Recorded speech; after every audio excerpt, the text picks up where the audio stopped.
A friend of mine asked me to do videos of my hand exercises. I broke my wrist, the radial bone, this December, and we've been learning some of the stretches and things, so I'll show you them in a flurry, but one at a time. The first stretch is just to bring your fingertips down to the finger pads along here and bring them down, and straighten your thumb out and sort of press your fingertips into your finger pads. Does that make sense? I think it does. The second one is just to curl the hand in like a fist and then wrap your thumb around it, what they call the middle of your fist, not off to the side, but actually in the middle, and make a good firm fist, and then release. While you do these, you want to move as slowly as possible. You don't want to fire them like a firework, like exploding, so you want to move really slowly. The third one is the fingers remain flat in the palm, rather than how they were in the last one, curled. They remain sort of flat and straightforward, and your thumb is straight up, and you just squeeze that, and squeeze that. And those are some of the three main ones. Some of the auxiliary ones are just taking your hand and rotating your wrist. Now you're going to be rotating like that, kind of, you know, little da-ba-da-ba-da-da. I'm showing it to you from the side and the top so you can see it. But you do a very small rotation, and then you allow the rotation to become bigger as you feel an ease about it. You don't want to push anything or strain anything. You want it to be nice and easy. And then I'm going in the opposite direction, and that's it.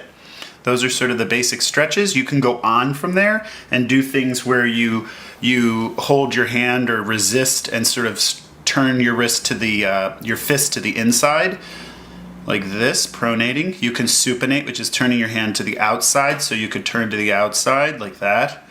Sort of resist, turn to the inside, turn to the outside. You can also resist by pushing up on your hand and resist by pushing down on your hand. So I'm using this hand to push, and now I'm using it to lift, in essence. Lift, lift, lift. And you can also do one last thing, which is, I think, a little bit interesting, is to have your wrist straight up and down like this. And what you're going to do is called deviations. You're going to go down and up. It looks like this from the side. Deviations, side and up. So what we want to do is offer some resistance to the bottom and sort of just push down. Then we want to offer some resistance to the top and push up. I know I said those were the last ones, but I've got one more because I'm always thinking about it. Your hand is always made to basically grasp things or hold things. It doesn't get a lot of resistance in the opposite direction. So a nice thing to do is kind of make a little band around your fingers and push them apart. Don't push too hard because they don't have a lot of strength because they don't get rehearsed or exercised in that direction often.